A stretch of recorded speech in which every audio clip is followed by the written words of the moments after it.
Hi, this is Jane from the Understudy, just here to give you a quick tour of our fantastic new resource on Arthur Miller's A View from the Bridge.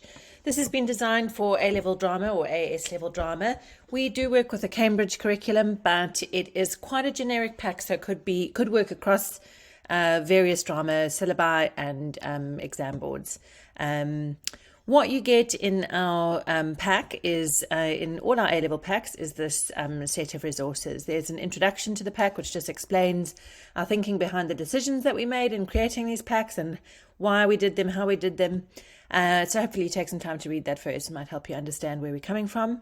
And then secondly, you get a full scheme of learning for teaching the play, which is it's about 20 lessons in total for each pack.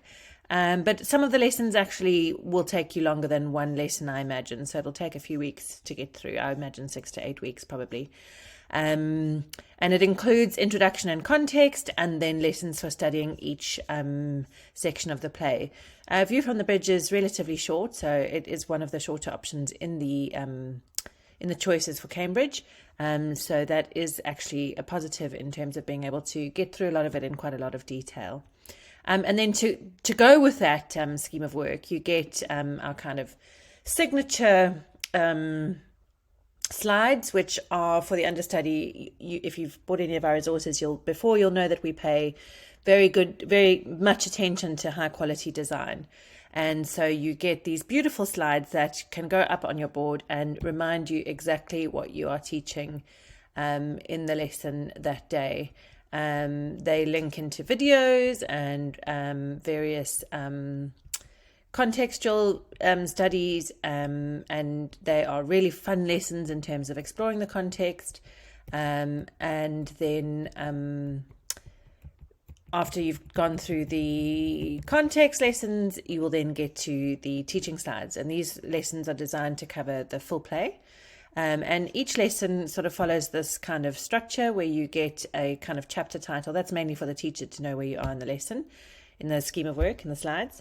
And then you get reading and discussion questions. And then you get well, in this one there's a design task. There's not always.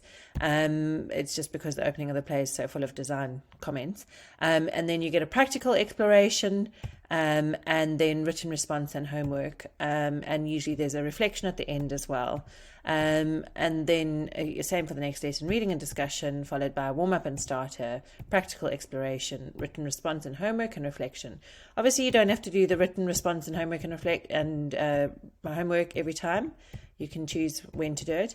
And what you will notice is that if you want to edit these, they are editable. So even though things like that are not really editable unless you took them right out, what you are working with is text that you can edit in Google or in PowerPoint. So if you don't like the way we've set something up, or you don't like our activity, you can still use the slide and set up your own activity if you really wanted to. And as you teach the play, you might get better and better ways of doing things, and you might want to add to them and build on them. So you essentially get a whole pack covering every lesson you can turn up and teach. It is a wonderful resource to have. I have been using them myself, and they are just brilliant. Then with each pack there's a design portfolio suggestion at the end, and I'll go through that in a bit more detail in a second. So here you get 82 slides for teaching the play. And then we've done the units into each play, where we've united the play, broken it down and sort of analysed it in terms of how to teach it and how to design for it. So you've got all that information. We've left the ideas, thoughts, questions blank for you to fill in with your students, because I've tried to do this with my students before, and it was actually so time consuming that I decided to actually just present them with this, and then we're just going to do that bit ourselves each time. Otherwise it just takes too long.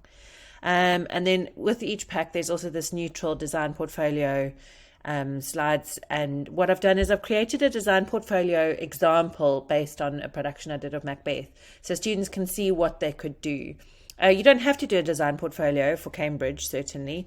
We just do it with our students so that they have thought about design really carefully to prepare to answer questions on design in the exam, and then they can complete that with their design ideas. And then that's just a reference list at the end there. So there's lots to love and lots to enjoy and teach with and edit and improve yourselves. So I hope you will buy it and come back for more, because the exam packs will be coming out next year.